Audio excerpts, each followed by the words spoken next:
এজন্য যুবক মনে রাখো, 3টা বাজে বাইর হইছ, রাতের 11টা বাজে ঘরে ঢুকছ, 8 ঘন্টা এমন কিছু বন্ধু নামের দুষ্ট শয়তানের লগে আড্ডা দিছ। এই শয়তানগুলো 8 ঘন্টায় না তুমি না তোমার বন্ধু নামের এই শয়তান কারো মুখ দিয়ে একবার আল্লাহর নাম বেরোচ্ছে। কি বন্ধুর সাথে আড্ডা দিলা?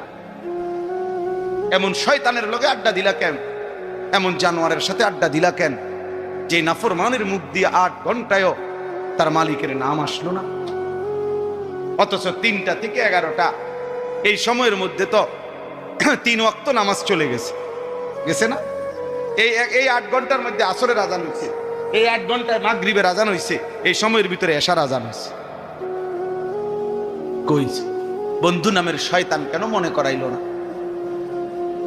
এজন্য কোরআনে আছে